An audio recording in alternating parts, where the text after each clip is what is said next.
I'm Andrew Pescara. I'm Dylan. Dylan what? Marquez. Mike Carnarius. And we are a band called Gottlieb. Yeah, we're Gottlieb. Hey, are you guys a band? Yeah, a band. Yeah, I just introduced myself. I was in your place before. I was in your place. What's your name? Doing interviews. What's your name? My name is Richard Jason Noriega. I was in a band, a thrash metal band. Oh, yeah. And I got interviewed just like you guys did. I'm fucking sick, man. I'm Andrew Pescara. Our band is called Gottlieb. This is Mike. Hey, what's up? All right, man. Dylan. Well, thanks for stopping by. Yeah. Sure. But tell me about your music. Funk music. We're doing an interview right now. Can we table it for now? You guys do your thing. Okay. Good. And then afterwards, I want to interview you. All right. Okay, cool. Awesome. Interview. Sweet. Hey, and once again, this is Slim Shady Aftermath, Battle Axe Records. You know what I mean? You can check us out online at Battle Axe Records, Zahir Black, DJ Drez, Mally Nowie, and we are the one nation under God that is indivisible because we are about our music. So check us out online, Battle Axe Records. Once again, you know what I mean? Eminem, Zahir Black, and the whole entire Visionaries, all the way to Living Legends, and so on and so on. So thank you for the Lord's grace. Hey, have sex, drugs, rock and roll, and hell yeah. All right, have a good night, guys. Thank you so much. All right, should we start over? So, what's happening tonight? We're at a show at Gilmore Music in Long Beach, the DIY spot. It's a great DIY spot. It's probably my favorite spot in Long Beach right now. We played with Polish from Colorado and Suicide from Colorado. And we just finished up the set. En La Muerte and Extraction. Shout out the locals. Yeah, local bands, En La Muerte and Extraction as well. So how did tonight go for you guys? Dylan, do you want to start? It went well. I mean, usual like punk time stuff, technical difficulties, but it went well. Super high energy. We're super glad for everyone to come out, support touring bands, because in LA there's shows every goddamn day. Yeah. So it was really an honor when people come see us on any given day of the week when they can do a million other things. Yeah, for real. Yeah, really stoked to see everyone come out. Like the energy in the crowd was really sick, and like I appreciate the patience on like the technical difficulties, but it was fun. Yeah, like Mike said, we had some technical difficulties, but the crowd was so good that it kind of built up anticipation for the set. So we're just stoked that everyone stuck around and we could do circle pits and jumping into the crowd and all that stupid shit. But it went really well. I love the pole in the middle. There's a pole in the middle of the room, and people kind of run into it. I mean, Dylan broke his bass on it. Almost. I was scared. Let's see that thumb, big boy. How'd it go? I don't know. It kind of hurt. Look at that shit. Oh yeah. So I'm suing. So tell me about your band and how you all started out. Okay, we're based out of Mid-City. Now we are. Now we're based out of Mid-City. I'm from Michigan. We've been together for about 2019 with like 4 or 5 different lineups, and we just settled into a lineup with Mike and the drummer Chessie, who's gonna walk into frame. No, he's not. He's gonna walk into the venue. You see him right there? He's over there. This fool right here with the plaid. There he went. No, here he comes. Yeah. He's on his way. We settled on this lineup last July, and ever since we've just been getting booked on a bunch of shows and trying to take over Los Angeles. We released an EP called I Am This Place in July, and then we recently released a single called Reject Nostalgia in April, and we're announcing a new single after this interview is going to get posted. It's called Feed Me. Hey. So we are like... We played that tonight. We played that song. Yeah, second song. Yeah. Should we introduce him? Yeah. What's up? I'm Chess. Yeah. You get the mic, try again. I'm Chessie. What's up? I'm the drummer. And we're kind of going for like an accessible punk hardcore crossover thing. How long have you been involved in the punk scene? So I was a big ska kid growing up. Like I was all over the backyards, East LA, Compton. Shout out to Watts Cave. You gotta love.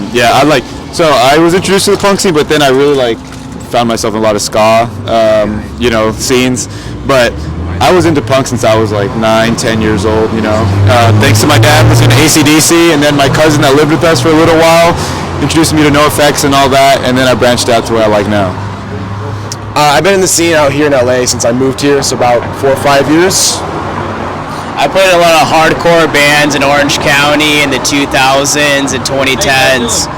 And then kind of stepped away, I produced a lot of pop and indie bands, and then I found Andrew and came back to my roots.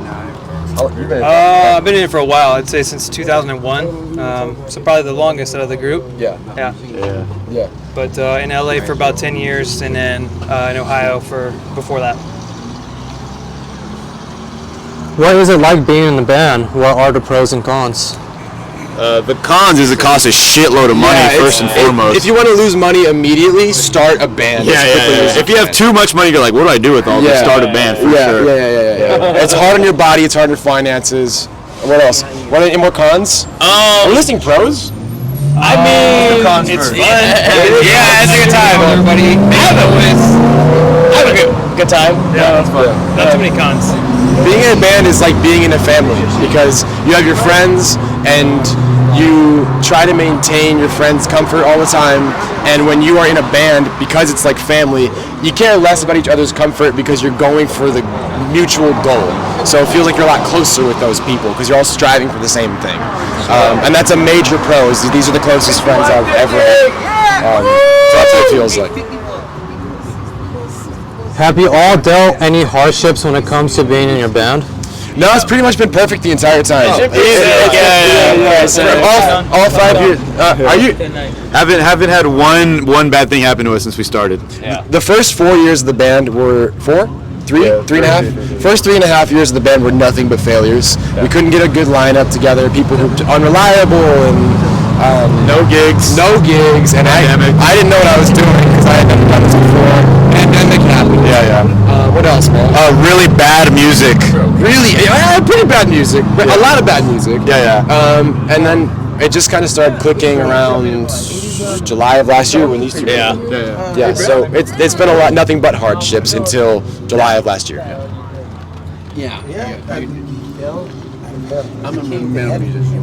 Tell us your story. Oh, that's a crazy one. So I was the last original member to join the band. I was found online on Reddit of all places. I had just learned how to play bass maybe like 3 months ago. What was your first band, Dylan? It was a Trailer Park Boys tribute band where all we did was rip off Trailer Park Boys like episodes for lyrics. Shout out Cameron and Kevin from the Rock Pile. I learned how to play bass there, just playing that and playing Ramones covers. And then online I found these guys with the original members, and right now it's only just me and Andrew that are original. Yeah, so the story, I guess, starts when I moved here from Michigan. I came out to LA to be in the film and TV industry. Also another fast way to lose money, if you want to lose money, TV industry, great way to lose money. I posted flyers saying that I want to start a punk band and that I had no experience and no talent and that I just had lyrics. The first 4 people who responded, the last one being Dylan, were the band. We had a revolving door of membership for a while, and then we had one EP come out, and then we kind of broke up, and then we stayed together and got one more guitarist, and then the drummer left, and we switched in a new drummer and new guitarist. And we're here. That's kind of the story. It's not very exciting, the story's not that good.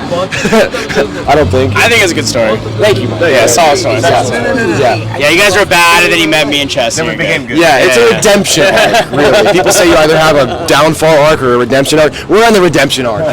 Until we fall down. Until we fall down. It's so beautiful, all of us. It's so beautiful. What is your favorite and least favorite moment performing at a show?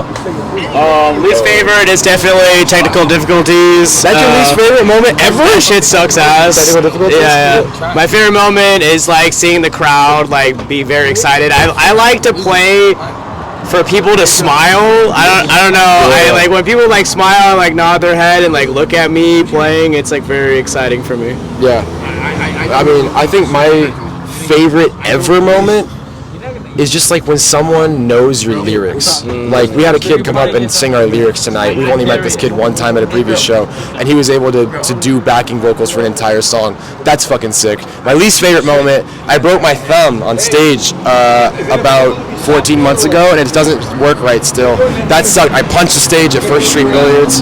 There was like 10 people in the crowd. It cost me a lot of money, $2,000 to get that shit fixed, and they didn't even do a good job. Shout out capitalism. Yeah. I'd say a shining moment would be shout out Grand Junction, Colorado. We went out to this town. They had been before, but the way that the crowd like really got into what we were doing and knew our stuff, and we were like from so far away. That was a pretty cool moment. A lot of people were fans that we weren't expecting, so that was pretty amazing. Favorite moment is just making shit with these dudes. I mean, it's insane when 4 minds come together and you come out with one product, because it's hard enough already just to find out where the fuck you want to eat for the day. Yeah. So just when 4 people agree on one thing, that's pretty sick. Yeah. Least favorite moment is the traffic going to Hollywood to practice. Facts. Yeah, that's rough for sure. What is one thing bands go through that nobody talks about? That nobody talks about? The sex appeal? The sex appeal, yeah. I mean, it's hard being the sexy member of a band, for sure. He's quoting me. Yeah, no. It's very hard being sexy. I mean, people talk about, what are the common things that they talk about that's difficult? Addiction? Addiction. I mean, not knowing when to practice. I think the one thing people have no idea that they don't talk about is that there's a shitload of stagnation. Oh my god. Yeah. There's like periods of time where you feel like you're not doing anything, you're not moving forward, and that's fine, that's natural. You can't be moving forward every single time because it takes time to bake shit. So that's something people don't talk about. Yeah, and then connected to that is the imposter syndrome too. Even when you have a good gig, you're like, that's the last one. That's how I feel. Like, that was the one, it's all downhill from here. And keeping that positivity as an artist, I don't think people like to talk about it because we're all scared of it, you know? Chess, you've been doing this a lot longer than us. I forgot the question. What was the question? What is one thing bands go through that no one talks about? Probably the amount of time you spend writing the stuff and recording it. Like how many times we do something that's not the way you end up seeing it. I guess the amount of hours that go into that, hours and hours and hours of time. Yeah. We enjoy it, so happy to do it, but I guess that's probably not talked about too much. I would like to talk about mental health, and I was wondering, how are you all doing? Now I'm doing fine. That was a really fun gig. I'm going to hang out with my boys, and we're just going to have a good time, and you got to take advantage of the good times because there are going to be times with a lot of bad times. So when the good times roll with them. Anybody else?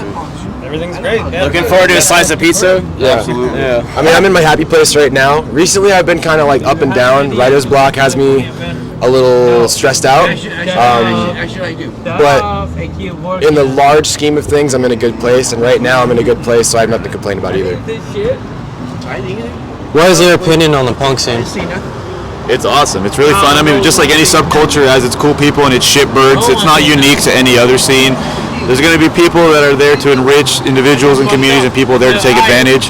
So just like in any other place, you know, make sure you know your environment, the people you're with, and you know, it's whatever you want it to be. It's whatever you make it. Anybody else? I think I love the punk scene. I love the hardcore scene. I think my opinion is that if you are not in it, you can't really have an opinion about it. You know, I spent a lot of my time pointing from the outside at what I didn't like, and it wasn't until I got in that I understood why things were the way they were, and now I love it, warts and all, you know, because I understand where it comes from. So if you're not in it, keep your opinions to yourself. That's my opinion. Respect him. He's guys. What would you say are the biggest issues in the punk scene? Let's scoot this way real quick.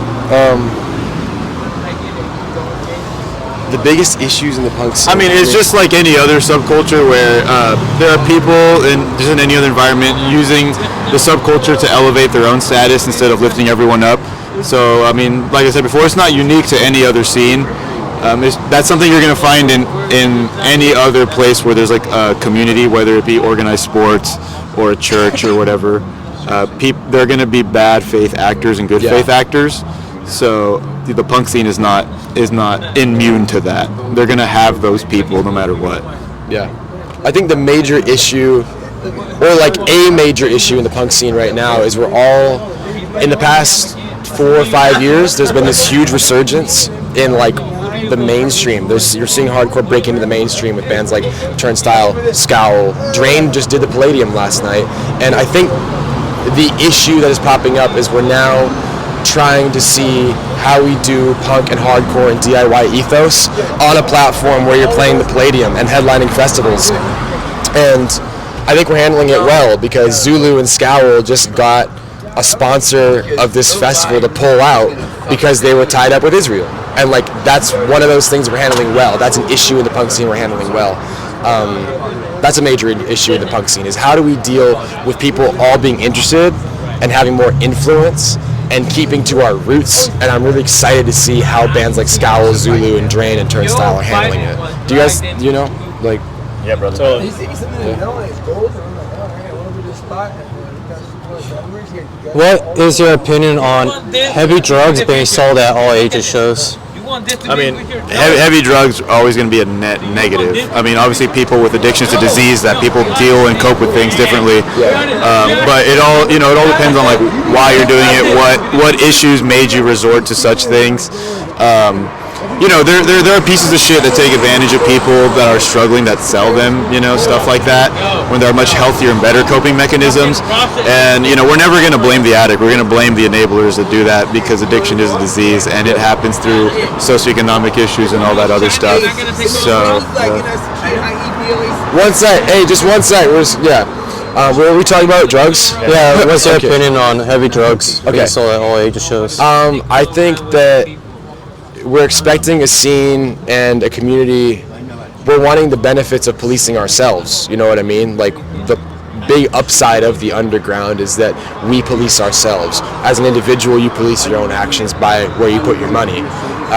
And as a promoter, you police your scene by who you allow in and who you don't. As a band, you police who you play with and who you don't. So when it comes to something like hard drug use amongst kids, I think this is one of those downfalls that's going to be kind of inevitable. From an anthropological perspective, it's like expecting car accidents to go away when we're all driving cars. We're all partying, we're all in the scene. So when it comes to hard drugs being sold at all ages shows, I think it comes down to the individual to police themselves. If you don't want to see it, don't buy it, because they're going there because there's a market. That's my only opinion about it. Anybody else? Yeah, I think fentanyl is a fucking problem in the drug scene for sure. Like, I think dealers that sell dirty drugs are fucked up and they're murderers. Sure. No doubt. There's a lot of people dying from fentanyl. Yeah. And it's fucked up, and they need to have accountability for that shit for real. Yeah. Jesse, you got anything or? No, not really. Just take care of your people. Just look after everybody that's around you. If somebody has an issue, help them out.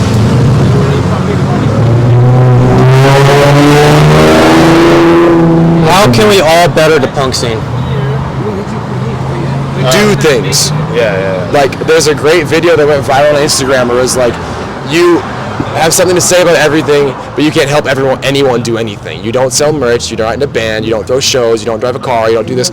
I think if people just do things, put that energy that they are putting online into action, even if it's making a band that's not very good, or if you don't have any experience and it's an inexperienced band, I'd rather there be another inexperienced bad band than 5 other people who can't figure out how to put their energy out there. You know what I mean? That's a great way to make the punk scene better, is to do something with your hands and body, and not online. Being in a band is a luxury not everyone can afford. True. So there are other ways to participate and to make it better. If you have a cab, offer to backline, offer to sell merch for a band, offer to drive, offer to drive band members or people to shows. Learn how to screen print. Yeah, we're learning how to screen print, work the door, volunteer to do sound, make flyers. There's a shitload of things you can do to better the punk scene that doesn't require forming a band, joining a band, because I know not everyone has the resources to do that, nor the desire to do that. But you can still be an integral part of the scene, and because without those people, there's nothing. Without Amiro that threw this show, there would be no show tonight. Exactly. So there's all kinds of stuff that you can do to make it better. So don't discourage yourself just because you're not in a band. Yes.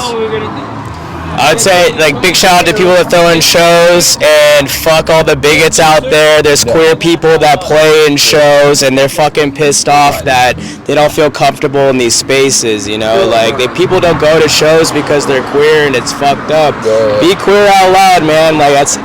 Just do it. I got your back. I swear to God. I'll fight a fool that's fucking you up in the crowd, no doubt. Fuck that shit. Punk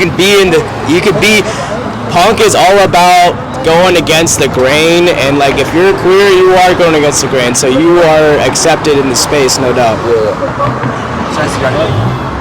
I would say when you can, if you can afford it, go to as many shows as you can, or hang around the show if you can't. I mean, just show up. That's the biggest thing. I think that's growing it, and being involved is the only way to improve it. I guess that was the question, was like, how do we improve it?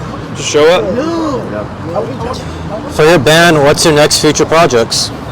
We are announcing a single probably before you drop this. So we have announced a single. It's called Feed Me. It drops June 22nd, and it is one of 3 singles that we're kind of rolling out this summer. We did Reject Nostalgia back in April. Feed Me is the second one, and we're going to do one more after that we're not going to give you the title of. And it fucks. It does. It fucks big time. It does indeed fuck. Mattress on the floor fucks. Yes. My mattress. Yeah. Blue fitted sheets fucks. Yeah, it fucks hard. McDonald's trash in the back seat fucks. We need 5 more metaphors. Go. Come on. Large penis fuck. We're playing a show in Indio on June 29th, and then we're playing at Town Square on July 20th, and then we're playing in San Diego at the end of July. Tumblr Kid in 2012 fucks. Oh! Yeah. It's fire. 1 second. That's what we got coming up. Any final thoughts? Yeah, shout out to people like you that do interviews, because you guys are archiving history, and you guys are archiving bands that will otherwise just fall into the wayside and become unknown. People forget that without photographers, interviewers, people that throw shows, the bands are nothing. The music is only one aspect of it. You guys do like the other part of the heavy lifting, which is making sure that these bands are remembered and have a platform and have a place where people can check them out. So shout out to everyone that does that. Yeah. That's it. I mean, these are my best friends right here. We're gonna keep making music and keep playing shows, you know what I'm saying? Yeah. So check us out. We're Gottlieb. Free Palestine. Free Palestine. Absolutely. Stop the genocide. Hang out. You know, Some shows. Stop the fucking genocide. Awesome. Thank you for your time. Of course. Thank you guys. Of course.